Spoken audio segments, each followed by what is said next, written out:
What if everything you thought you knew about ancient African civilizations was wrong? Forget the pyramids for a moment, because deep within the heart of West Africa lies a story of kings, queens, and a spiritual empire so powerful it shaped a continent. Yet its true legacy remains largely untold, until now. Prepare to uncover the hidden history of the Igbo, a people whose innovation and influence predate empires you've never even heard of. Stick around, because by the end of this video, you'll see a side of Africa you were never taught in school. They faced slavery, colonialism, and a war that threatened to wipe them from the face of the earth. Yet, from the ashes of destruction, they rose again, stronger and more vibrant than ever. This isn't just a history lesson, it's a testament to the human spirit, a story of ingenuity, unwavering community, and an unbreakable will to survive. Get ready to witness the incredible journey of the Igbo people, a narrative of resilience that will inspire you and challenge everything you thought you knew about triumph over adversity. You won't want to miss a single moment. Imagine a society with no kings, no centralized government, yet it thrived for centuries. A people who mastered complex democratic systems, forged intricate bronze artistry, and developed sophisticated trading networks long before the modern world caught up. This is the story of the Igbo, a truly revolutionary civilization whose unique approach to governance and innovation continues to astound historians today. Join us as we dive deep into the fascinating world of the Igbo, a culture so distinct and ahead of its time, it will completely reframe your understanding of ancient societies. Forget everything you thought you knew about African history. The Igbo are about to blow your mind. Before the pyramids were mapped, before Europe knew Africa's name, there thrived a civilization with its own kings, merchants, philosophers, and warriors hidden in the forests of West Africa. Who are the Igbo, and why has their story been buried until now? From ancient democratic republics and mystic traditions to colonial resistance and global influence, this isn't just history, it's a story of resilience, ingenuity, and identity that still shapes millions today. If you thought you knew African history, think again, subscribe because this is just the beginning. The Hidden Legacy, History of the Igbo People. Long before Nigeria existed, deep in the heart of West Africa, a people carved out a civilization defined by wisdom, trade, and spiritual depth. The Igbo, one of Africa's largest ethnic groups, built societies without kings, governed by councils, elders, and secret societies. They believed in balance, ancestry, and the unseen. From ancient origins to colonial upheaval, from civil war to global diaspora, this is the untold story of a people whose history is as complex as it is inspiring. Who are the Igbo? Where did they come from? And why does their story matter more now than ever? The Igbo Story, a journey through time. Subscribe and follow the series. In the heart of West Africa lies a story rarely told in classrooms. A story passed through generations, carried in names, symbols, and soil. The Igbo people, one of Africa's most influential and resilient ethnic groups, trace their roots back thousands of years. Yet, their history remains one of the most misunderstood. Long before colonization, before borders, the Igbo developed complex societies, without kings, without empires, governed by councils, guided by ancestors, and bound by a deep sense of community and cosmology. But how did such a society thrive without centralized rule? What happened when colonial powers arrived? And how has the Igbo identity endured, from ancient times through war to the modern global stage? Join us as we uncover the legacy, the struggles, and the spirit of a people whose story is far from over. Origins, the roots of the Igbo story, a journey through time. To understand the present, we must walk backwards into the past. And in the southeastern forests of what is today Nigeria, we find the ancient footprints of a people whose story begins not with conquest, but with continuity. The Igbo, or Ndi Igbo, are among the largest ethnic groups in Africa, numbering over 40 million. But their origins remain wrapped in mystery, myth, and oral tradition. The myths and oral tradition. Igbo cosmology tells of Chukwu, the supreme being, who created the universe and sent down humans to inhabit Allah, the earth. From Eri, a divine ancestor sent from the sky, came the first leaders and priests. The story of Eri is central to Igbo identity. Said to have descended from the heavens, he founded the ancient town of Aguleri, where his descendants spread across the land, establishing clans, traditions, and sacred institutions. Archaeological evidence: Igbo Ukwu. In 1938, a discovery shook the foundations of African historical studies. A villager digging a well in Igbo Ukwu unearthed bronze artifacts of astonishing detail, dated back to the 9th century CE. These artifacts predated similar bronzes in Ife and Benin, revealing that the Igbo had developed a highly sophisticated culture, with long-distance trade networks stretching to North Africa and beyond. Society without kings, the Igbo political system. Unlike many other African civilizations, traditional Igbo society operated without monarchs. Instead, governance was communal, decentralized, and participatory. Decisions were made by councils of elders, age grades, and spiritual authorities. Power was balanced through institutions like the Umuada, the Daughters of the Village, and secret societies such as the Ekwe and Nze na Ozo. Even women held considerable influence in Igbo society, a reality that challenges modern misconceptions. Spirituality and the ancestors. To the Igbo, life is a cycle, connected across realms. The living, the dead, and the unborn form a continuous chain. Ancestors are not gone. They are present, guiding, protecting, and judging the living. The Dibia, or priest healer, interprets the will of the spirits, communicates with the ancestors, and heals the body and soul. These traditions are rooted in Odinani, the indigenous belief system that predates foreign religions. The Igbo diaspora before colonization. Long before European contact, the Igbo were connected through regional and trans-Saharan trade. Salt, iron, palm products, and crafts were exchanged across the Niger River and beyond. But the world was about to change. Foreign ships would arrive on the coasts, and with them, the most disruptive forces the Igbo had ever known: colonialism and the transatlantic slave trade. From the sacred hills of Aguleri to the bronzes of Igbo Ukwu, the roots of the Igbo run deep, anchored in resilience, guided by spirit, and alive in culture. This is just the beginning. Resistance and resilience, the Igbo in the colonial era. By the 15th century, the winds of change reached West Africa's shores.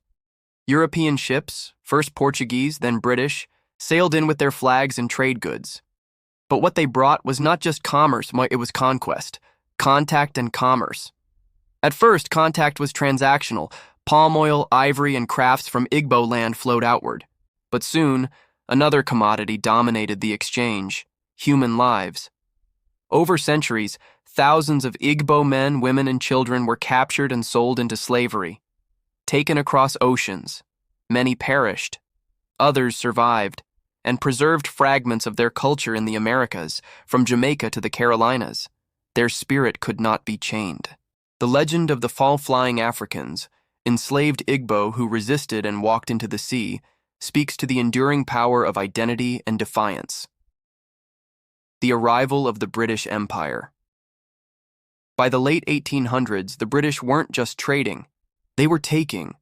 Under the guise of treaties and protection, the British Empire carved up Nigeria, and Igbo land became part of the colony. The Igbo had no single king to negotiate with. Their decentralized society confused and frustrated the British, but it also made the Igbo harder to subdue. The Aro Confederacy and resistance. For centuries, the Aro Confederacy held religious and commercial influence across Igbo land, centered around the oracle Ibini Ukpabi. The British saw it as a threat. In 1901, British forces invaded Arochukwu, destroying the sacred oracle and dismantling the Confederacy. But this was just the beginning of Igbo resistance. Women's War of 1929. In 1929, thousands of Igbo women, traders, mothers, farmers rose up in protest. The British had imposed new taxes and ignored traditional female authority. The result was one of the largest anti-colonial uprisings led by women in African history. They sang, danced, occupied courts, and burned colonial outposts. Though brutally suppressed, the Women's War was a bold declaration. The Igbo would not be silent. The struggle for education and autonomy. The Igbo quickly embraced Western education, not as submission, but as a tool for empowerment. They founded schools, edited newspapers, and began to challenge colonial authority in their own voices. By the 1940s, Igbo leaders were at the forefront of Nigeria's growing independence movement. Their message was clear. This land was not Britain's to rule. A legacy of resistance. Through centuries of disruption, enslavement, occupation, and cultural erasure, the Igbo did not vanish. They adapted, they resisted, and they remembered. Their resistance was not just in battles, but in language, in community, in keeping traditions alive. It is a legacy written not in stone, but in spirit. The colonial chapter was brutal, but it did not break the Igbo. In the next episode, we explore a new era, when Nigeria gained its freedom and the Igbo would once again rise and fall in their pursuit of self-determination. The Biafran dream and the tragedy of war. In 1960, Nigeria became independent. Hope swept through the land. The promise of a new nation, united, free, and strong, seemed within reach. But beneath the surface, the seeds of division had already taken root. Among the three major ethnic groups, the Hausa Fulani in the north, Yoruba in the west, and Igbo in the east, tensions simmered. Power, politics, and old colonial divisions began to pull at the seams of unity. The 1966 coups and ethnic violence. In January 1966, a group of young army officers staged Nigeria's first coup. Most of them were Igbo, and although the coup's architects claimed national intentions, its bloody outcome sparked suspicion and backlash. In the months that followed, thousands of Igbo civilians living in northern Nigeria were hunted and killed in targeted pogroms. Entire communities were wiped out. Survivors fled back east, broken and afraid. The Declaration of Biafra. On May 30, 1967, Colonel Chukwuemeka Odumegwu Ojukwu, military governor of the eastern region, made a historic proclamation, the birth of a new republic, Biafra. For the Igbo, Biafra was more than a secession. It was a dream of safety, self-determination, and survival, but the Nigerian government saw it as rebellion. War was inevitable. The Nigerian Civil War, 1967-1970. What followed was one of the bloodiest civil wars in African history. For 30 months, Biafra fought a desperate battle for independence. Surrounded, outgunned, and blockaded, they resisted with ingenuity and with courage. Biafra built its own weapons, its own radio station, and kept hope alive in the face of overwhelming odds, but it came at a terrible cost. The humanitarian crisis. Famine swept across Biafra. The blockade choked off food and medicine. Over 1 million civilians, many of them children, died from starvation. For the first time, the world watched a humanitarian crisis unfold on television. Biafra became a global symbol of suffering, but aid alone could not stop the war. The end of Biafra. In January 1970, Biafra surrendered. The dream was over. Colonel Ojukwu went into exile, and the Nigerian government declared, "No victor, no vanquished." But for the Igbo, the scars ran deep. Homes were destroyed. Bank accounts were wiped. Trust in the Nigerian state was shattered, yet even in defeat, the spirit of Biafra did not die. A legacy still felt. Today, the legacy of Biafra continues to shape Igbo identity. For some, it is a painful memory. For others, a cause still alive. But for all, it remains a reminder of how far a people will go to protect their dignity.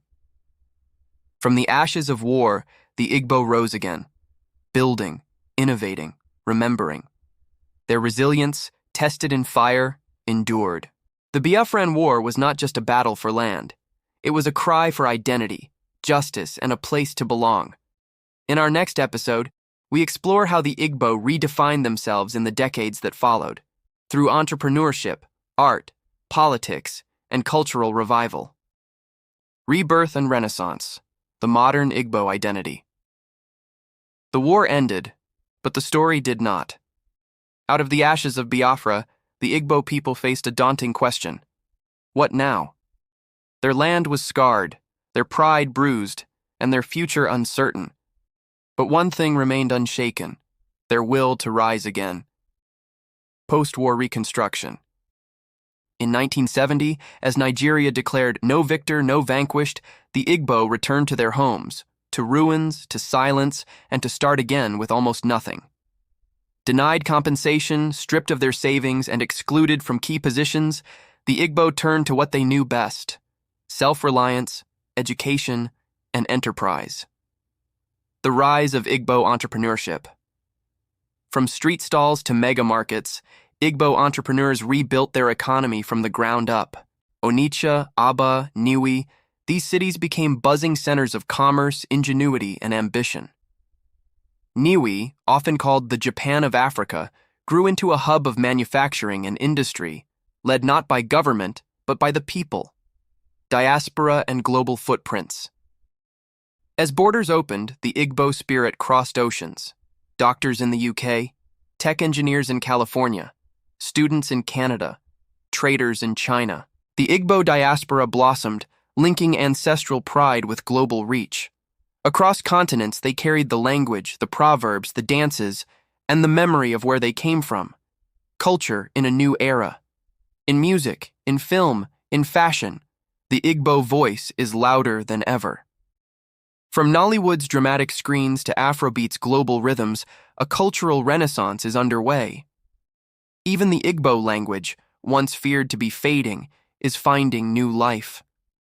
In classrooms, in apps, in the mouths of youth who refuse to forget, modern challenges and the question of identity. Still, challenges remain. Political marginalization, unanswered calls for justice. The memory of Biafra lingers, not as war, but as a question. What does it mean to be Igbo in Nigeria today? For many Igbo youth, identity is both a burden and a badge, a balance between honoring the past and shaping the future. A people reborn.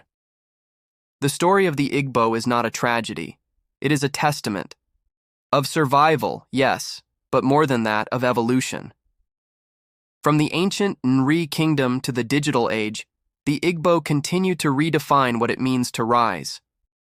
This is not just a rebirth, it is a renaissance, rooted in culture, powered by vision, and alive in every Igbo heart that dares to dream.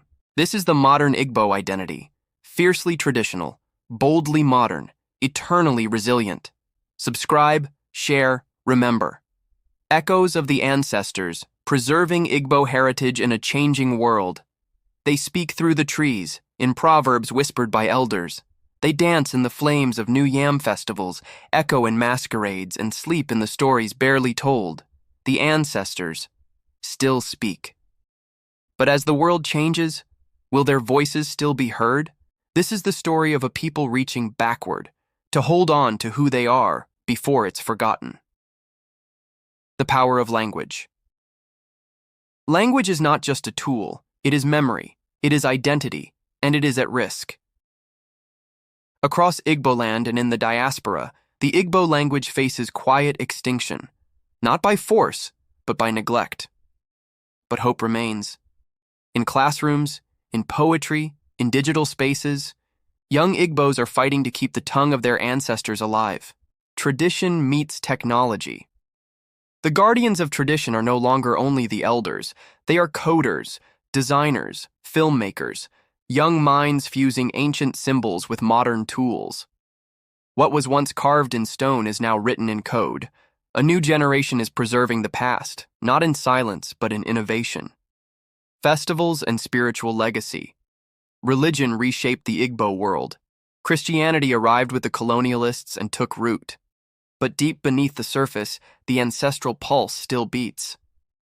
From the sacred Mbari houses to the masked spirits of the forests, the spiritual heritage of the Igbo lives on, not as relic, but as rhythm.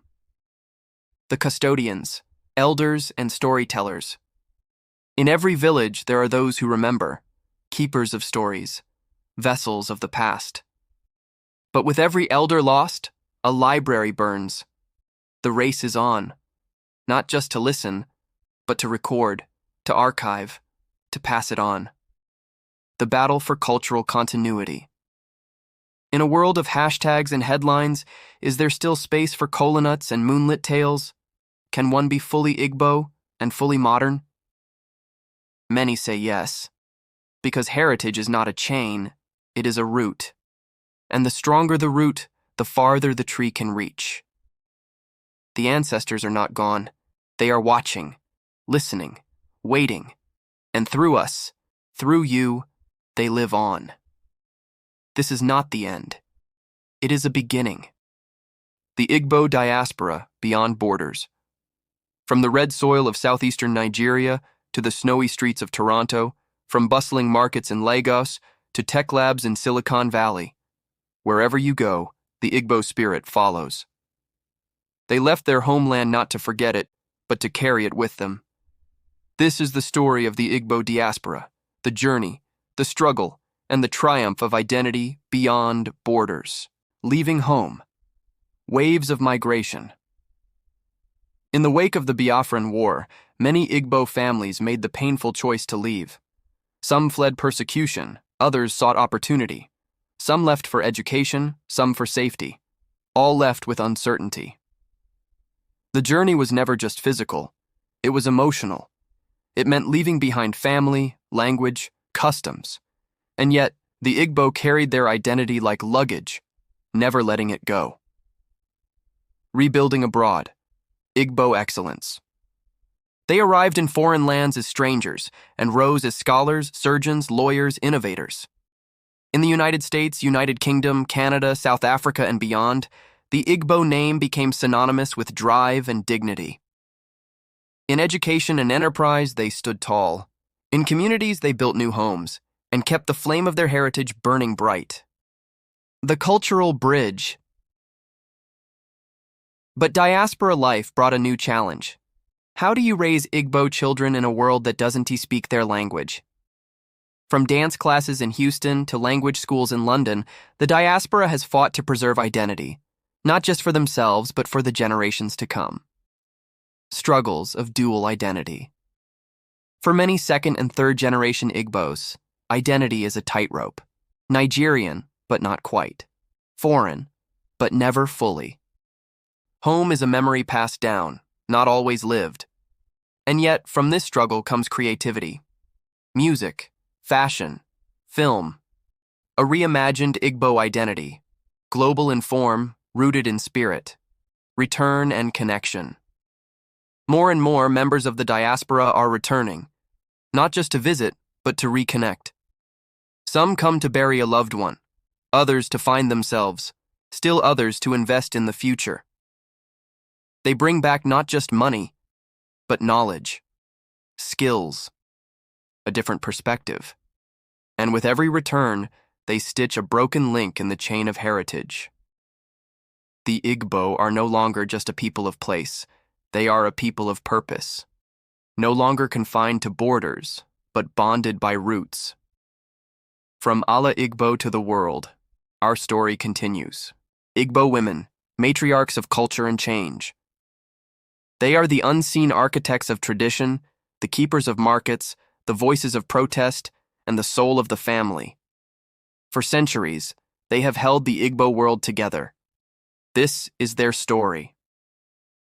This is the story of the Igbo woman, the matriarch, the merchant, the mother of nations. Foundations of power. Long before colonialism, Igbo society celebrated balance between male and female energies, between the physical and the spiritual, and at the center stood women, priestesses, diviners, and custodians of the land.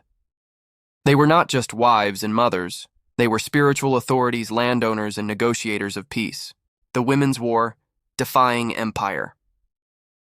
When British colonial authorities imposed unfair taxes, they expected silence. What they got was resistance, fierce, strategic, and led by women. In 1929, thousands of Igbo women rose up in protest, not with violence, but with voices, dance, and defiance. It was one of the first major anti-colonial uprisings in Africa. They called it the Aba Women's War. History would call it the spark of a revolution. Mothers of markets and wealth. While men fought in wars or entered politics, Igbo women built empires of trade. The marketplace was, and still is, their domain. From food to fabrics, they ran complex economic systems. They built networks of solidarity. And they turned business into power. Modern voices, global reach. Today, Igbo women continue to shape the world, not only in markets and homes, but in boardrooms, parliaments, and global institutions. From Adichie's pen to Okonjo Iweala's policy, from Nollywood to the United Nations, Igbo women are rewriting the script. Still standing, challenges and change. Yet even now, they face barriers, cultural silence, patriarchal systems, violence in the shadows. But Igbo women have never been silent for long. Whether standing for family or standing against oppression, they have always stood tall. They are the lifeblood of the culture, the architects of continuity, the mothers of identity. Igbo women are not behind the scenes. They are the story. Matriarchs of the past, leaders of tomorrow. Nsibidi, the lost symbols of Igbo wisdom. Before books, before ink, before borders, there was writing. A silent language of symbols flowing with power, mystery, and meaning. Its name? Nsibidi. For generations it lay hidden, whispered about in secret societies, protected by priests and performers. A sacred code passed through time. This is the story of Nsibidi, the lost script of Igbo wisdom. A code beyond words. Nsibidi is not just writing, it is art, gesture, ritual. It speaks through signs, not syllables. And it once connected entire societies in southeastern Nigeria among the Igbo, Efik, Ekoi, and Ibibio peoples.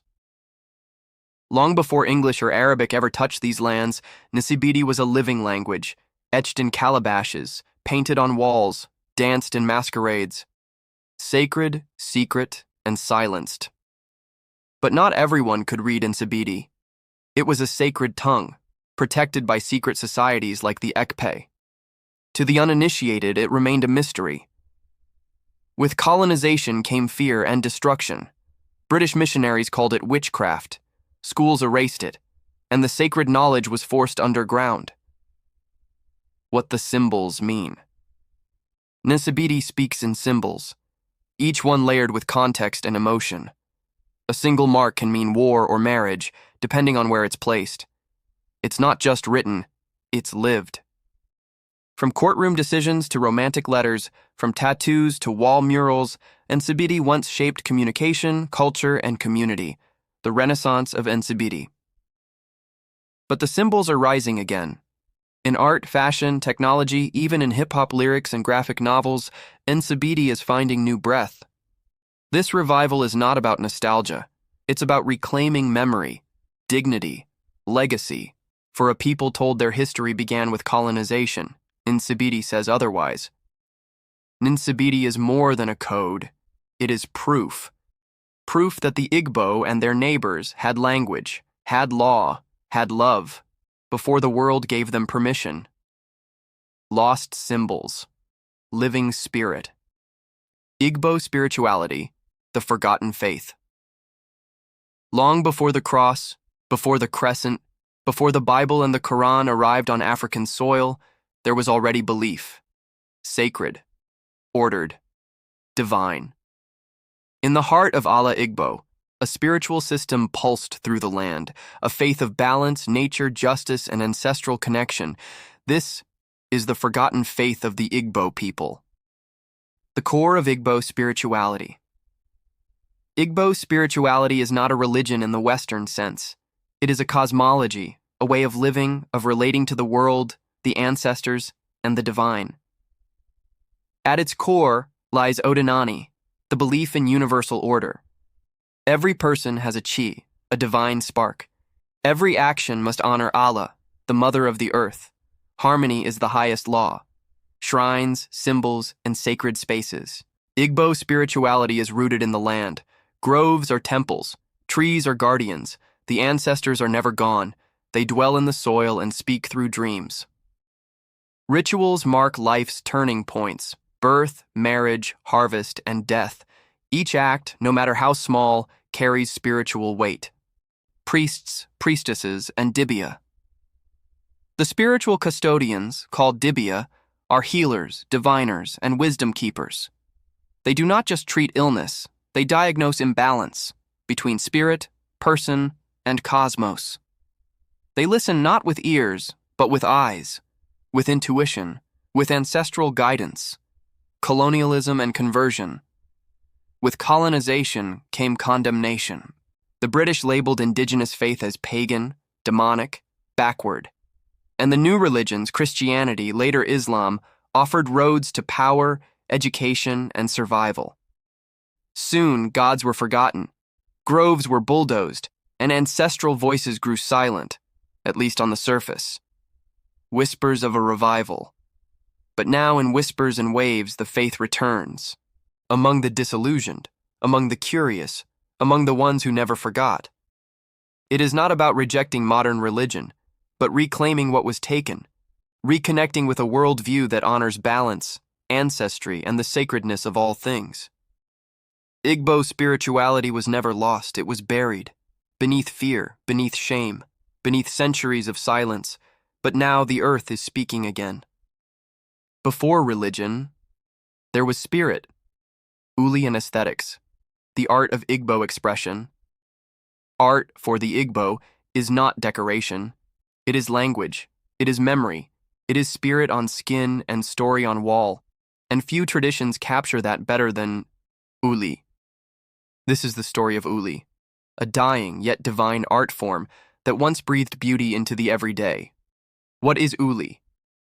Uli is not just visual, it's visceral, a flowing, symbolic art practiced mainly by Igbo women, drawn on the body and the walls of sacred and domestic spaces. It is elegance, it is essence. Each line has a rhythm, each shape a whisper of the ancestors. From fertility to protection, every symbol speaks without words. The women behind the symbols. Uli was and remains a woman's domain, passed from mother to daughter, aunt to niece, a craft taught with patience, practiced with intuition. The body became canvas. The wall, a testament. Uli was wearable wisdom, ephemeral, but eternal in meaning. Philosophy in pattern. Uli reflects the Igbo worldview, balance over symmetry, suggestion over detail, simplicity over excess. It was minimalism long before modern design ever caught on. Even in abstraction, there is message. Even in emptiness, there is power. Colonialism and cultural erasure. But like many indigenous arts, uli faced erasure. Colonial education dismissed it as primitive, churches banned it as fetishistic, and modernization replaced it with concrete walls and imported paint. The stylist fell silent, but not forever. Uli reimagined the revival. Today, a quiet renaissance grows, in galleries, on runways, across digital canvases. Uli is no longer just a memory, it's a movement. The lines are returning, and with them, a lost language of beauty. Uli was never just about art. It was about presence, identity, communication. And as long as Igbo hands draw and Igbo hearts remember, these lines will never fade. The skin may forget, but the spirit remembers. Subscribe, trace the past, ink the future. Igbo science and technology, innovation rooted in tradition. When we think of science, we picture laboratories. When we think of technology, we picture machines. But for the Igbo, innovation began not with electricity, but with nature, necessity, and spirit. In the ancient forests of Ala Igbo, science was already alive, woven into the fabric of daily life. This is the story of Igbo science and technology, not lost, but often overlooked, not imported, but deeply indigenous, rooted in tradition, and blossoming in the present. Metallurgy, the science of the blacksmith. The Igbo blacksmith was more than a craftsman. He was a technologist, a chemist, a keeper of elemental power. Long before colonization, Igbo blacksmiths extracted and worked iron, creating tools that changed agriculture, warfare, and trade. These weren't primitive fires, they were sophisticated kilns, centuries ahead of many European counterparts. Agricultural engineering and ecological balance. In Igbo land, farming is not guesswork, it's engineering. Land rotation, companion planting, and seasonal calendars ensured not just survival, but sustainability. The Igbo farmer was also a timekeeper, astronomer, and ecologist, using indigenous knowledge to align food production with nature's rhythm. Indigenous medicine and botanical science. Long before pharmacies, there was the dibia, not just a spiritualist, but a scientist of the natural world. Through centuries of observation and oral transmission, the dibia knew what healed, what harmed, and what balanced the human body. Modern medicine now confirms what the dibia always knew. The earth is a living pharmacy. Architecture and sustainable engineering. Igbo architecture wasn't just beautiful, it was built for climate control, seismic flexibility, and resource renewal. These were green homes, before green was global. Form met function, spirit met science, tradition met technology. Civic systems and indigenous data. Igbo society had data, recorded not on screens, but in memory, symbols, and structures.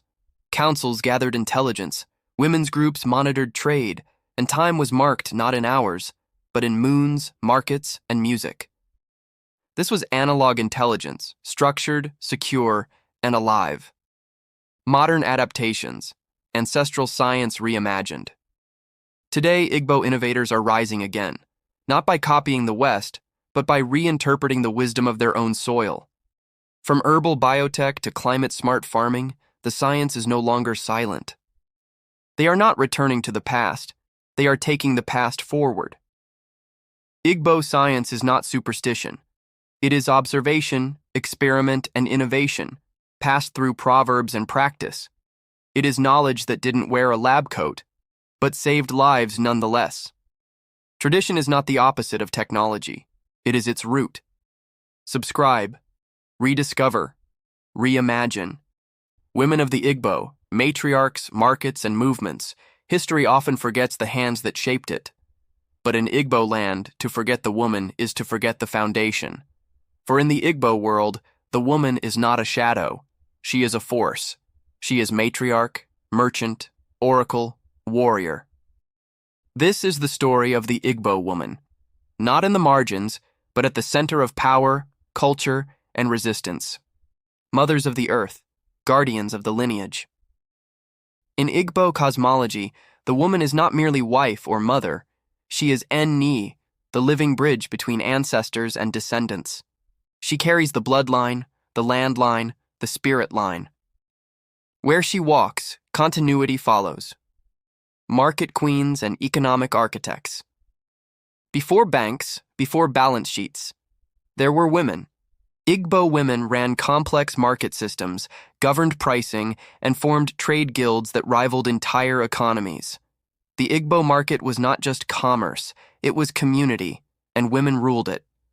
The Women's War, resistance reimagined.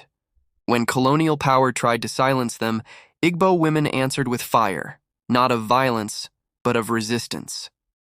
In 1929, thousands of women marched, protested, and shut down injustice. They fought taxes, they fought oppression, and they won. The Women's War was not a riot, it was a revolution. Dual authority, when women governed too. Igbo society wasn't strictly patriarchal. It was dual sex. Men had councils, so did women. Both governed, both judged, both led. Balance was not a theory. It was a structure. The spirit of the priestess. The spiritual realm was never male only. The most powerful mediums, the most revered healers, the clearest oracles, many were women. They didn't just interpret the spirit, they channeled it. Modern movements, ancient power. Today, Igbo women are CEOs, activists, politicians, and poets. But they are not becoming powerful, they are returning to it. Because what was once buried is now blooming again. The Igbo woman is not a footnote, She is the author, the editor, and the keeper of the story, and her story is still being written. To silence the woman is to silence the nation. Subscribe. Remember her. Rise with her. Food of the ancestors, the culinary language of the Igbo. To understand a people, eat their food. To speak their soul, taste what they taste. In Igbo land, food is more than fuel. It is language, memory, ritual, and power. Every ingredient tells a story. Every dish is a sentence in the sacred grammar of the ancestors. This is the story of Igbo cuisine, not just what was eaten, but why, when, how, and by whom. Yam, the king of crops. In Igbo culture, yam is not just a root, it is royalty. The new Yam Festival, or Iwaji, is one of the most important annual events celebrating harvest, fertility, and ancestral favor. To eat yam is to honor tradition. To grow it is to affirm manhood. To share it is to bind community. Soups as soul, ogbono, oha, bitterleaf, and beyond. Igbo soups are more than flavors, they are philosophies. Oha, made from sacred leaves, speaks of comfort. Bitterleaf, once purified, reflects the Igbo belief in cleansing pain for sweetness. Ogbono, thick and wild, mirrors the unpredictable flow of life. Each herb holds healing. Each spice speaks of memory. Palm oil, the liquid gold of tradition. Palm oil is more than ingredient. It is inheritance. In Igbo kitchens, it colors both the pot and the past, linking food to ritual, economy, and colonial resistance. It built empires and nourished generations. Food as ceremony, food as law. Food in Igbo land marks every rite of passage: birth, death, marriage, justice. Before any meeting begins, food is served. Before any word is spoken, kola is broken. It is not hospitality. It is law. It is language. The role of women, keepers of the flame. To know the taste of Igbo land, listen to the women. They are the stewards of fire, the curators of taste, the memory of the home. Through their hands, history is simmered, then served. Diaspora kitchens, new worlds, old flavors. From Aba to Atlanta, the Igbo palate travels. New generations are remixing old recipes, fusing ancestral taste with global creativity, yet the essence remains. Because even far from home, the taste remembers. Igbo food is not cuisine. It is culture. It is history passed hand to hand, fire to fire, plate to plate, a language not spoken, but savored. To eat is to remember. To share is to survive. Subscribe, taste the story. Rites of passage, from naming to ancestry. Life is not lived in years. It is lived in thresholds, moments when the self is born, reborn, and remembered. In the Igbo world, each passage through life is marked not casually, but ceremonially. These are the rites of passage, the sacred transitions from spirit to soil, and from name to ancestor. To understand the Igbo soul, we must walk with it, from the first breath to the last drumbeat. Birth and naming, destiny in a word. In Igbo cosmology, birth is not an accident, it is a return. A soul is believed to have lived before. The name given is a clue, a compass, a contract with destiny.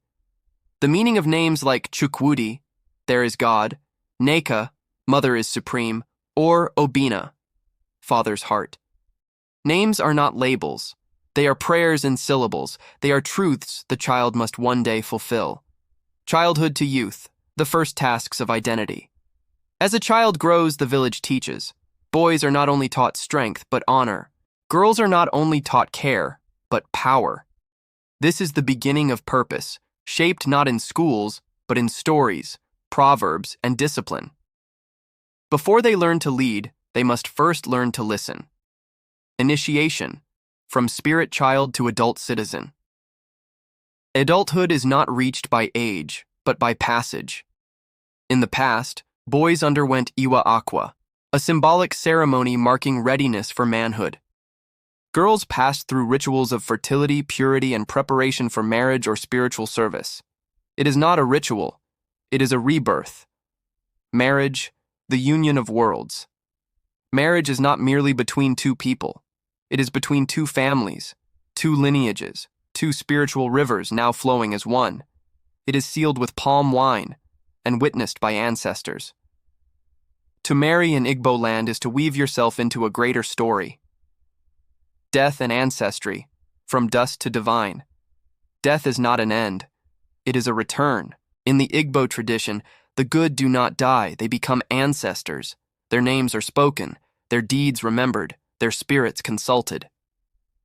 To be buried well is to be remembered well, and to be remembered is to live forever. Modern challenges, enduring symbols. Today, rites have changed, cities have grown, religions have mixed. But beneath the modern gloss, the old spirit lingers. Naming still carries power, marriage still holds the sacred, death still demands dignity. Because the rhythm of the ancestors cannot be silenced, it simply waits to be heard again. The Igbo journey is not a straight line. It is a circle. From birth to burial, the rites of passage are reminders that life is not about how long we live, but how fully we pass through each sacred door. To honor the rite is to remember who we are. Subscribe. Witness the journey. Igbo masks and masquerades, faces of the invisible. They appear without warning, cloaked in mystery, dancing through dust and time. They wear no faces of their own, only the borrowed faces of spirits, ancestors, gods. In Igbo land, to see a masquerade is not to see a performer. It is to meet the unseen. This is not theater. It is theology in motion. These are the Igbo masks and masquerades, sacred, symbolic, feared, and revered. The masquerade, manwu, more than costume. In the Igbo language, it is called a manwu, literally spirit of the dead. When a masquerade dances, it is not the man moving, it is the spirit manifesting. He does not act, he channels. He does not dance, he reveals. Types of masquerades: fear, fun, and judgment. Masquerades come in many forms. Some are terrifying, chasing evil from the land. Others are playful, mocking human folly. And some, like the Okonko or Ekpe, speak justice, enforcing the laws of the ancestors. They are not symbols. They are authorities. The mask as a portal. The mask is not decoration. It is a portal. Each curve, color, and design holds meaning. A story carved into silence. Red for power, white for peace. Animal horns for ancestral strength. Before it is worn, it is awakened. Masquerade societies, keepers of secrets. Not all may wear the mask. Masquerade societies, often all male, guard the mysteries. Their rules are ancient, their rituals sacred, their identity hidden. To enter the circle is to leave the ordinary behind. Masquerade festivals, when the spirits return. During festivals like Ijele, the largest masquerade in Igbo land, the village transforms into a spiritual stage. The masquerade does not just entertain, it blesses, warns, remembers. It is a homecoming for the spirits and a communion for the living. Colonial suppression, cultural survival. Colonial authorities saw masquerades as threats, wild, pagan, unruly. They tried to silence the drums, outlaw the dances, break the masks. But the spirits were never erased, only hidden, waiting for rhythm to return. Today's masquerades, tradition in transition. Today, the masquerade dances not only in the village but on global stages. Yet even in modern form, its essence remains. The mask still speaks. The spirit still moves. Because the spirit world has no borders. The masquerade is not a memory. It is a mirror, showing us who we were, who we are, and who watches when no one sees. The mask does not hide. It reveals. To honor the spirit, follow its dance, subscribe, see what lies behind the mask. Igbo language, a voice of earth and eternity. Language is more than speech. It is memory, identity, and power. And in Igbo land, every word is a seed, a breath from the ancestors, a link between the living and the eternal. The Igbo language is not just spoken, it is lived. This is the story of the Igbo language, a voice shaped by earth, nurtured by wisdom, tested by time, and still singing. A language of many tongues. To speak of the Igbo language is to speak of many voices. Though united by a root, Igbo branches into countless dialects, each with unique flavor, each a fingerprint of its people. Proverbs, the poetry of the ancestors. In Igbo, a proverb is not just a saying, it is the soul of speech. You cannot understand the Igbo worldview without them. They teach, they warn, they reveal. Examples. A man who does not know where the rain began to beat him cannot know where he dried his body. To speak in proverbs is to speak with ancestral authority. Writing the unspeakable. From Ninsabidi to modern orthography. Before the pen, there were symbols. Ninsabidi, the secret script of the initiates. Though not strictly Igbo, it danced through Igbo thought, hinting at a time when writing was sacred, visual, and encoded with mystery. Christian missionaries developing written Igbo during Bible translation efforts. Modern orthography came with the missionaries, but with it came a dilemma: translation or transformation? Language in colonization and resistance. Colonialism did not just redraw maps, it rewrote minds. The Igbo tongue, once a badge of pride, became a mark of the uneducated. Yet, even in silence, the language survived in markets, songs, prayers, and rebellion. Post-independence cultural revival. Because language cannot be buried where memory breathes. Music, film, and the return of the mother tongue. Today, Igbo is rising again, on stages, screens, and smartphones. Musicians carry it in rhythm. Filmmakers restore it to daily speech. Creators are teaching a new generation that their language is not just native, it is noble. Igbo bu ezigbo asusu. Igbo is a great language. What was nearly lost is being reimagined. The battle ahead. Will the voice endure? Yet danger remains. With globalization, migration, and English dominance, the Igbo language faces a quiet erosion. Experts warn, a language not spoken is a culture in coma. Will the future speak the language of its ancestors, or forget their voice altogether? The Igbo language is not just words. It is rhythm. It is inheritance. It is a bridge from earth to eternity. To speak it is not simply to communicate. It is to belong. Oburu na isi na asusugi adiki mikpa. Isi na inwegi isi. If you say your language doesn't matter, you're saying you have no roots. Subscribe. Speak the story. Markets and money, the ancient economy of the Igbo. Before banks, before borders, before coins bore queens, the Igbo had an economy, vibrant, sophisticated, rooted in trust, trade, and timeless rhythm. It was an economy without kings, yet rich with order, powered by the hands of women and anchored in the soul of the land. This is the story of markets and money, how the Igbo built wealth without walls, commerce without conquest, and prosperity through people. The market, heartbeat of Igbo civilization. The Igbo week is not 7 days. It is 4, Inkwo, Ike, Afor, Orie, each day ruled by a market, each market a universe. Trade was not just about goods, it was about rhythm, harmony, balance.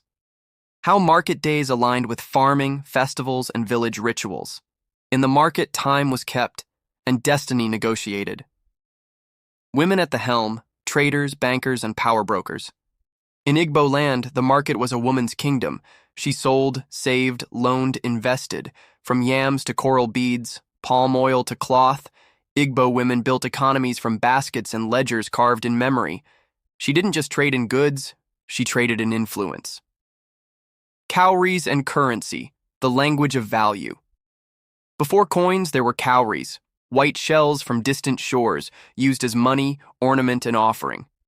Later came rods of iron, brass manillas, and eventually colonial coins. But value was never only material. In the Igbo economy, wealth was measured in relationships as much as riches, trade routes and long-distance networks. The Igbo did not trade alone. Their economy was woven into West Africa's broader network: salt from the north, coconut from the west, cloth and iron from the east. Igbo towns were nodes in a vibrant cross-cultural web. Where there was trade, there was connection. Where there was connection, there was growth. Colonial disruption, when coins came with chains. Then came colonization, foreign money, foreign rules. The barter systems were disrupted. Cash crops replaced community farming, and the women who once led were pushed aside by imported hierarchies. Economics became extraction. Markets became tools of control. The Igbo entrepreneurial spirit: yesterday, today, tomorrow. Yet the Igbo spirit adapted. From ancient traders to modern industrialists, the same drive endures: resourcefulness, resilience, reinvestment. Today, Igbo markets stretch from Onitsha to Guangzhou, from Aba to Atlanta.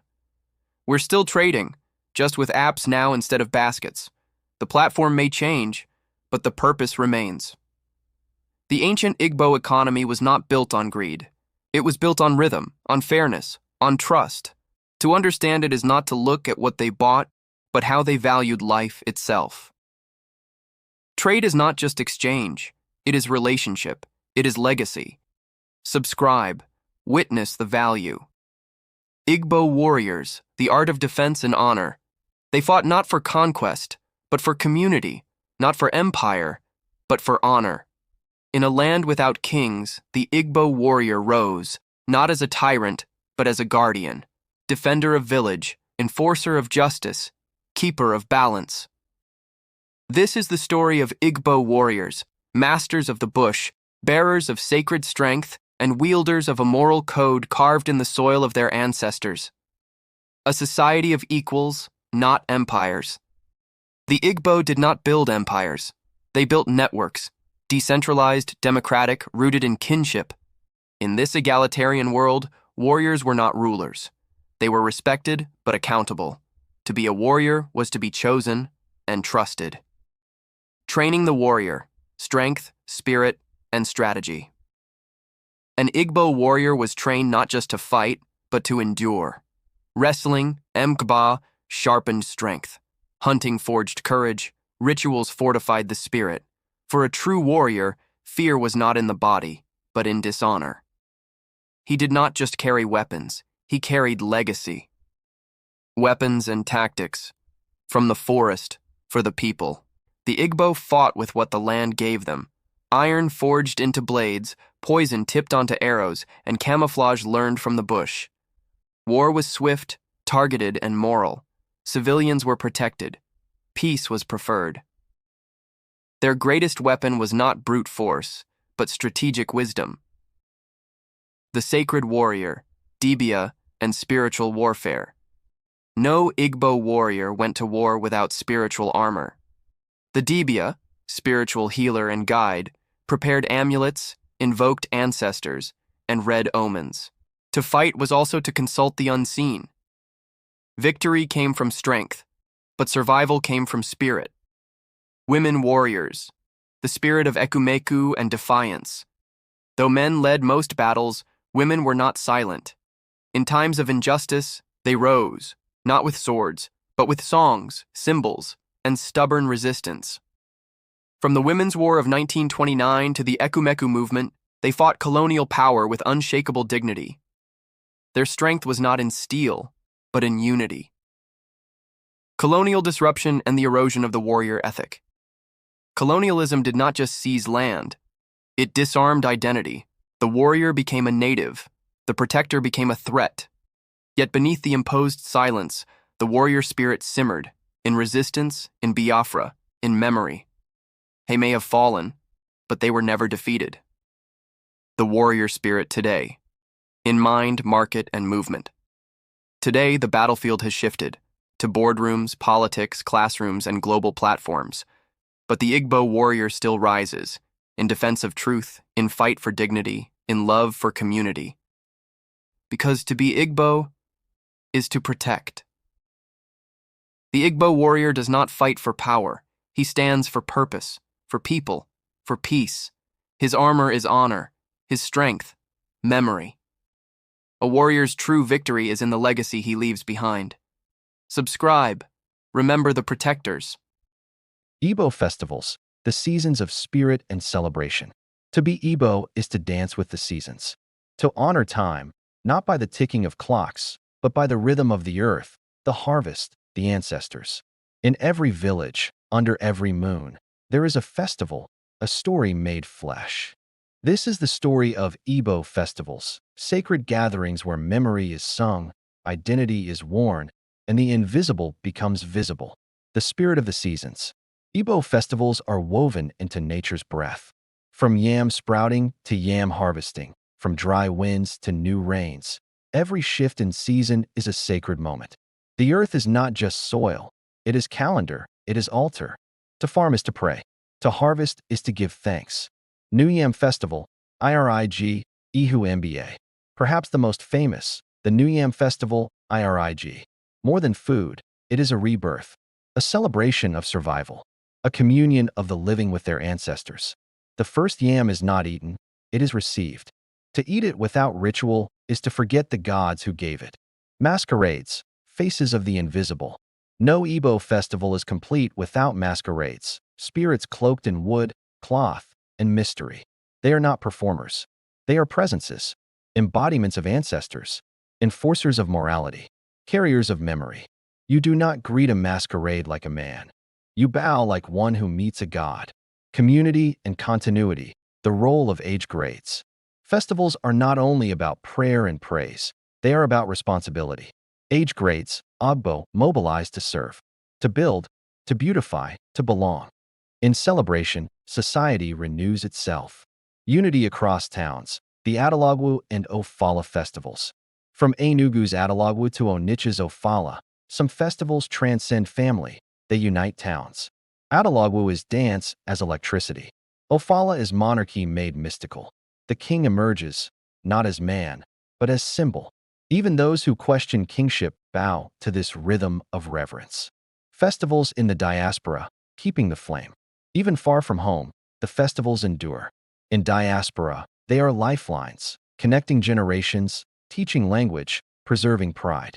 The attire may be modern, the music remixed, but the spirit remains undiluted. What travels with us is what defines us. In a world chasing speed, the Igbo festival is a sacred pause, a time to remember, rejoice, and realign. It is not merely celebration. It is ceremony, continuity, culture alive and dancing. Celebrate not just the moment, but the memory. Subscribe. Join the dance of identity. Igbo symbols, totems, tattoos, and the language of identity. Long before writing, the Igbo spoke through symbols. On skin, on walls, in the earth, they etched their identity. Every line had meaning. Every mark, a memory. Symbols were not decoration, they were declaration. This is the story of symbols, the sacred alphabet of the Igbo soul. The world in signs, ancestral codes of communication. Long before colonial script, there was Nsibidi, a visual language of symbols used for justice, love, contracts, and secrets. Though more commonly found among neighboring cultures, echoes of it thrived in parts of Igboland, carried by secret societies, courts, and storytellers. They wrote not with ink, but with intent. Uli, the female script of the divine.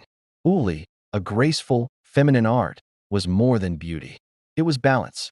Symbols spiraled with spiritual meaning. Painted on bodies and buildings, they blessed births, honored deities, and marked festivals. Each stroke carried a whisper from the earth to the spirit world. Tattoos and scarification, skin as story. To the Igbo, the body was a canvas. Tattoos and scarification were not fashion. They were status, clan, courage, rites of passage. The marks told where you came from and where you belonged. To be marked was to be seen by your people, your gods, and your ancestors. Totems and spirit animals, the symbols that walk. Every clan had its symbol, its totem. Sometimes a bird, sometimes a python, sometimes a storm. These were not animals. They were ancestors, guides, warnings, emblems of origin. You didn't kill your clan's totem. You honored it because it was your mirror. Symbols in transition, from ancient to urban. Today, these symbols rise again. In fashion, in tech, in murals and movements. What was once whispered is now sung. What was once forbidden is now reclaimed. The past is not behind. It is beneath, lifting us up. Symbols are not static. They move with us, from shrine to street, from skin to screen. They are our memory, our map, our message. To know them is to know ourselves. Every mark has meaning. Every symbol speaks. Subscribe. Rediscover the language of identity. Igbo cosmology, the universe, the earth, and the ancestors. Before the stars had names, before the first drum was struck, the Igbo understood the world, not as pieces, but as parts of one great whole. The sky, the earth, the ancestors, the unborn, all woven together in a sacred dance. This is the story of Igbo cosmology, a worldview that sees the universe not as a place to conquer, but a presence to honor. The supreme force, Chukwu, the source of all things. At the center of the Igbo universe is Chukwu, the great spirit, the creator of all, the flame behind the sun. Invisible yet everywhere. Silent, but always present. The four attributes of Chukwu, Chi, Okaik, creation, and Chinik, God the creator. Chukwu does not demand fear, but awareness. Chi, the spark within. But Chukwu is not distant. Within each person lives a fragment of the divine, your Chi, your personal spirit, your destiny, your guide. To ignore your Chi is to walk without direction. Ani, Earth Mother, lawgiver, witness. Ani, the Earth Goddess, is not just land, she is law. She nourishes, but she also judges. Every oath, every crime, every harvest is under her watchful presence. You may deceive a man, but not the earth. The three worlds, Elu Agui, Allah, and Muo. The universe is not flat. It is layered. At the top, Elu Agui, the heavenly realm of gods and spirits. At the center, Allah, the living world. Beneath it, Muo, the realm of spirits, ancestors, and the unborn. And between these realms, the ancestors, those who walk both ways. Ancestors, the living dead who guard the living. In Igbo thought, the dead never die. They watch. They whisper. They intervene. Ancestors, Di-ichi, are not forgotten. They are family who dwell in spirit, guarding the lineage, guiding decisions. To honor your ancestors is to protect your future. Diviners, Dibia, and the web of connection. When balance is lost, the Dibia, spiritual healer, diviner, philosopher, acts as bridge between the seen and unseen, the healer of body and society. In the web of the universe, the Dibia reads the vibrations. Cosmic balance, the principle of Ofo na Ogu. Igbo cosmology rests on balance, Ofo na Ogu, truth and innocence, justice and consequence. You cannot prosper if you violate the sacred order. The universe remembers, even when man forgets. Igbo cosmology is not myth. It is map, a guide to living in rhythm, with self, with others, with spirit. To forget it is to drift. To embrace it is to return. The ancestors do not rest. They wait. Subscribe. Reclaim the rhythm of your origin. Igbo education, from ancestral wisdom to modern knowledge. Education is not always found in books. Among the Igbo, learning begins not in classrooms, but in courtyards, in markets, in the forest, in the fire-lit faces of elders. To be Igbo is to inherit knowledge, not just through words, but through ways of being. This is the story of Igbo education, a continuum from ancestral wisdom to modern scholarship and back again. Learning before literacy, indigenous knowledge systems. Before colonial schools, Igbo education thrived. It was oral, practical, spiritual. A child learned through observation, repetition, and initiation. Proverbs were textbooks. The land was the blackboard. To learn was to live. To live was to listen. Age grades and apprenticeship, the schools of the village. Age grades weren't just for festivals. They were structured communities of growth. From discipline to trade, from politics to public service, age grades trained citizens. The first degree was in survival, the second in service. Colonial classrooms and Christian schools, a new path. With colonialism came Western-style schooling. Churches brought reading, writing, and new religions. The Igbo embraced it, quickly becoming one of the most educated ethnic groups in Nigeria. But what was gained sometimes cost what was forgotten. Modern education, Igbo excellence across the globe. Today, the Igbo are renowned for academic excellence. From Harvard to Nsukka, from Lagos to London, the spirit of learning thrives. Education is not just pursuit, it is pride. Modern knowledge, rooted in ancestral roots. Returning home, reviving indigenous knowledge. Yet, there is a return. A generation rising, not to reject modern schooling, but to recover what was silenced. Uli proverbs, divination, oral literature, taught not as superstition, but as systems. The future of Igbo education is a circle, not a line. To educate the Igbo child is not just to prepare them for the world, but to remind them of who they already are. The wise do not forget, they remember, and they rebuild. Knowledge is not new, it is returned. Subscribe. Learn what they never taught you. Igbo names, identity, power, and the spoken destiny. Among the Igbo, a name is not just a label. It is a legacy, a prophecy, a living prayer etched in syllables. Names carry stories, and sometimes they carry warnings. This is the journey of the Igbo name, where language becomes identity and speech becomes destiny. The power of the name. In Igbo culture, names are given with care and with consequence. They are reflections of the times, the family, the divine, and the hope for the future. To name a child is to speak their story into existence. Types of Igbo names, and what they reveal. Some names call on God, Chikwudi, Chinanai.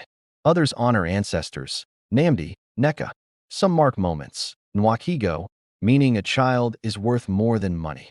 Others speak resistance, Igioma, safe journey, spoken with hope in times of danger. To know someone's name is to know their beginning. Naming ceremonies, rituals of identity. Naming is ceremony. The 8th day after birth. Water to welcome. Palm wine to honor the spirits. The child is introduced to the world, not just by face, but by name. From that moment on, the name walks ahead of them. When names speak truth and prophecy. Igbo names are more than sweet sounds. They are spoken spells. They call things into being. Some carry the weight of past struggles. Others shield against future sorrow. To ignore a name's meaning is to walk blind. Modern names, ancient roots. Today, many Igbo wear two names, one for the world, one for the soul. But across generations, there's a return, a revival. Parents reclaiming traditional names, proud of their melody and might. In reclaiming their name, they reclaim their narrative. Names are not forgotten. They wait. In stories, in shrines, in dreams. Every name is a mirror of who we are, who we were, and who we're becoming. What is your name, and what does it say about you? Subscribe. Speak your name with power. Marriage and kinship, the bonds that shape a people. In the Igbo world, a person is never alone. From birth to burial, they belong to a family, to a lineage, to a people. Here, identity is not only individual, it is relational. This is the story of Igbo marriage and kinship, the sacred ties that build community, structure society, and carry the soul of a people across generations. The foundation, kinship as culture. Kinship in Igbo life is not a concept, it is the heartbeat. From Amuna, paternal kin, to Umwada, daughters of the lineage. These bonds define one's place, duty, and dignity. To know your kin is to know your compass. Marriage, more than union, a covenant between lineages. In the Igbo tradition, marriage is not just a love story. It is an alliance between families, between histories, between futures. It is collective, celebratory, sacred. When two marry, two lineages rise. Steps in a traditional Igbo marriage. Each step in the marriage process carries meaning. First, the inquiry, to knock on the door. Then, the dowry, not as purchase, but as honor. Then the wine, the symbol of trust and acceptance. To marry is to bind families, not just hearts. Gender, role, and reciprocity. Igbo marriage is also a structure of roles. Mutual respect. Women hold power as nurturers and negotiators. Men lead and protect, but both are bound by duty, dialogue, and dignity. Marriage is not hierarchy. It is harmony. Changing times, love, law, and lineage today. Today, Igbo marriage is evolving, influenced by migration, modern love, and changing laws. But the essence remains, family first. Tradition remembered, ancestry honored. Modern marriages now stretch across oceans, but still return home. In the Igbo world, marriage is memory. Kinship is compass. Together, they shape the soul of society, weaving a fabric of love, duty, and deep belonging. You are not just who you are, but who you are connected to. Subscribe. Discover the ties that hold us. Igbo legal traditions, justice without robes. Before the courthouse, before the gavel, there was the obi, the compound, the village square. Among the Igbo, justice has never belonged only to judges, but to the people. This is the story of Igbo legal traditions, systems of fairness, balance, and truth woven not in paper, but in proverb, consensus, and communal wisdom. Law is culture, not code. The Igbo did not write their laws, they lived them. Justice was encoded in language, custom, and memory. It was not enforced from above, but upheld from within. In Igbo justice, the wise do not punish first, they listen. The role of the elders, custodians of equity. Elders were not merely old. They were vessels of community memory. They judged not only by what was done, but by why. Their verdicts restored not just law, but balance, a principle called agwagwu, or harmony restored. Justice was a circle, not a sword. Women's courts and the power of Umwada. Igbo justice was not a man's world. The Umwada, the daughters of the lineage, held immense social and moral power. When injustice stirred, they could summon, sing, and even shame until balance returned. The voice of the mother was the soul of the land. Conflict resolution, from disputes to dialogue. Igbo legal tradition prized dialogue over domination. From land disputes to theft, the goal was always aka justice done by hand, through human discussion, not distant decree. It was not about punishment. It was about peace, modern challenges, and the survival of customary law. Today, the Igbo balance two systems, the colonial court and the communal council. Statutes and robes now share space with proverb and palm wine. Customary courts still thrive, especially where the people remember who they are. True justice does not forget its roots. In the Igbo world, justice is not a building. It is a way of life, a sacred rhythm of balance, respect, and restoration, passed from tongue to ear, from elder to youth, from silence to truth. Justice is not what you win, it's what you restore. Subscribe. Relearn the law beneath the tree. Igbo folktales, teaching truth through story. Before the textbook, before the television, there was the storyteller. Around the fireside, under the stars, the Igbo people passed on truth, not through sermons, but through story. This is the world of Igbo folktales, where animals speak, morals walk, and wisdom wears the mask of entertainment. Once upon a time, the purpose of story. In Igbo culture, storytelling was more than pastime. It was pedagogy. Each tale was a lesson, every character a mirror. Stories taught courage, warned against greed, praised honesty, and reminded the young that the world listens and remembers. Truth, told through trickery. Morals, wrapped in laughter. The tortoise and the tail, trickster as teacher. No figure appears more than MBE, the tortoise. Clever, sly, greedy, sometimes wise. He is not just a character. He is a mirror of our human flaws. And when the tortoise falls, we rise, reminded not to deceive, not to hoard, not to forget who gave us wings. Women as storytellers, guardians of oral heritage. In many homes, it was the mother, the grandmother, the aunt who held the story flame. Her tales were the first classroom, her voice the first teacher. Through her, the Igbo child learned how to think, speak, and dream. Every tale was a thread, weaving memory into morality. Folktales in the modern world. Today, folktales are finding new firesides, in films, in books, in podcasts, and classrooms. Young Igbo creators are breathing life into the old words, proving that ancient stories still hold modern truth. Old wisdom, new voices. The story continues. In the Igbo tradition, the tale is not just for amusement, it is a torch. It lights the path between past and present, child and elder, imagination and identity. When the story ends, the wisdom begins. Subscribe and keep the fire burning. Igbo dance, steps of the spirit. In the Igbo world, movement is never just motion. Every step is language. Every gesture, a message. Every rhythm, a connection between the living and the ancestral. This is the story of Igbo dance, the sacred choreography of celebration, identity, and spirit. Dance as divine expression. To dance in Igbo culture is not simply to entertain, it is to commune with ancestors, with gods, with self. Dance is how the body speaks when the tongue cannot. When the drum speaks, the soul answers with its feet. The variety of Igbo dances. Each dance has a voice, each rhythm a purpose. From the joyful leaps of Atalagwu to the graceful sweep of a maiden's palm in Kwa Umuagbo, Igbo dances carry messages of joy, resistance, love, strength, and remembrance. The dancer is both storyteller and spirit bearer. Costume, movement, and symbol. Dance is not only movement, it is mask, sound, cloth, and color. Every adornment carries meaning, purity, fertility, royalty, or ancestral connection. The dancer becomes a living canvas of symbolism. The body becomes a message. The stage a shrine. Dance as communal memory and resistance. In times of crisis, Igbo dances have done more than celebrate. They have remembered. They have resisted. In colonial times, they preserved identity. In diaspora, they revive it. Where speech is silenced, dance shouts the truth. The future of Igbo dance. Today, Igbo dance lives in clubs and cathedrals, on stages and screens.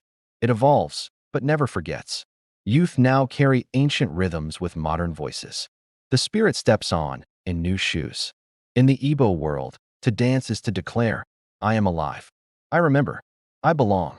Through every stamp and spin, the people echo across generations, stepping, not just on ground, but on spirit.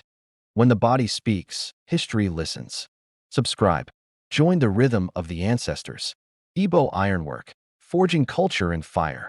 In the heart of the Igbo world, a quiet forge once roared with fire. From dust and metal, the ancestors shaped more than tools. They shaped civilization. This is the story of Igbo Ironwork, not just a craft, but a sacred calling. Not just industry, but identity. Forging the foundation of society. The Igbo are among the earliest iron-smelting peoples in West Africa. Long before colonial conquest, long before modern machinery, the furnace burned. And with it came progress. Iron was not merely metal. It was magic. It tamed land, defended life, and fed communities. The sacred role of the blacksmith. To be a blacksmith was to hold spiritual power. In many Igbo communities, the blacksmith, Dibia Igwe, stood at the threshold between earth and spirit. The forge was altar, the fire, sacred, and every strike, a prayer in metal. Weapons, tools, and trade. Igbo ironwork fueled agriculture, armed warriors, and shaped trade. Tools built villages. Weapons defended them. And artistry gave rise to objects of prestige, passed down as legacy. Iron made life possible and protected it. Iron and the ancestors, ritual and remembrance. Beyond the utilitarian, iron held spiritual memory. In some communities, it marked the transition to adulthood. In others, it spoke to the ancestors. The clink of iron was a voice they understood. Survival in a modern world.